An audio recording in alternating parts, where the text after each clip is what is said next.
U.S. President Donald Trump and North Korean leader Kim Jong-un are meeting in Vietnam as part of their high-profile second summit. Trump and Kim will discuss various issues, including ridding the North Korean peninsula of nuclear weapons. Trump did not want to commit to announcing an end to the Korean War, but he says he'll try his best to ensure a positive outcome from the two-day meeting.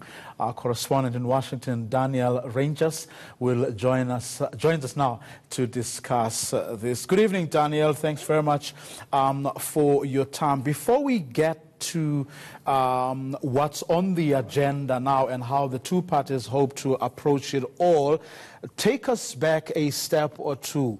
What was achieved, in people's opinions, at the two's last summit?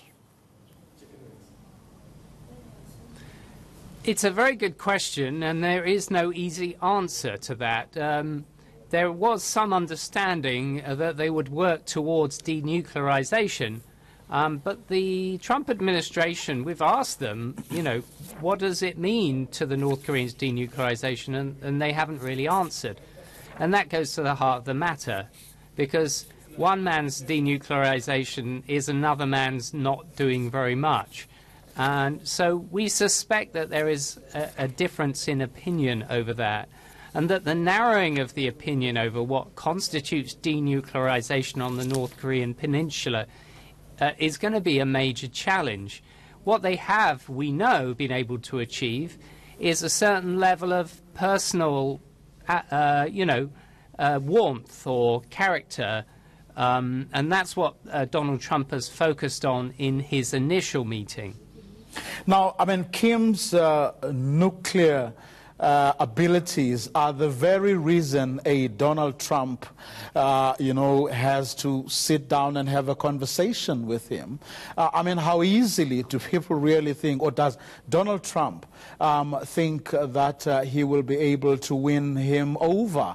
And what, from what you've been able to gather, is it that he can use to actually nudge him to and get him to do what he would want him to do?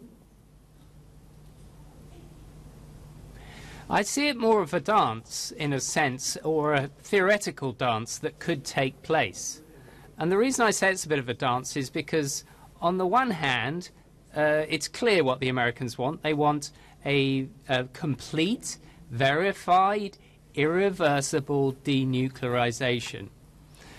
But in order to get to that point, the North Koreans have developed a weapons capability with nuclear weapons, right? So they see this as a guarantee of their security, the regime's security, and that someone won't come along and basically take advantage of them, and especially a young man. So in order to guarantee that that won't happen, they're going to have to provide some security guarantees in return. Now, the first step, we're told, might be that the Americans and the North Koreans declare an end to hostilities, an end to the war, which began in 1950 and ostensibly ended in 1953, but there was no agreement. Then that might lead to less U.S. troops being on the Korean peninsula. If the North Koreans then came out and said, look, these are our nuclear sites, this is the plan for us to start to unwind it, you can bring in inspectors, all those potential things down the road, then in return I think the Trump administration might say, okay, let's start to look at the sanctions. And that's why you're seeing from these early stages Donald Trump sort of being a salesman here, saying, look, what's happening in Vietnam? We used to be the worst adversaries, but they made a deal with us and we unwound our sanctions, and now look at all the infrastructure and the wealth that has been created in Vietnam. That could be you. How prone is Kim really to that, to listening to that? Is it something that he would accept as a deal, from what you're hearing?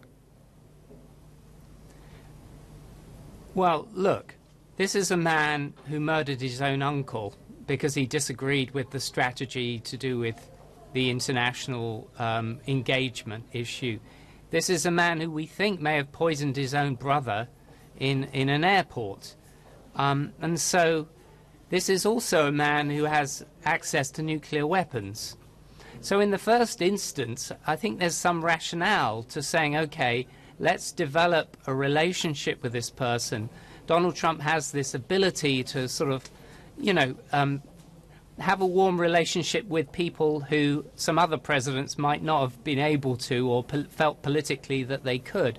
So I think in the first instance, having that sort of cordial relationship may prove productive and may bring the temperature down in the Korean peninsula and help allies like South Korea and Japan feel less insecure.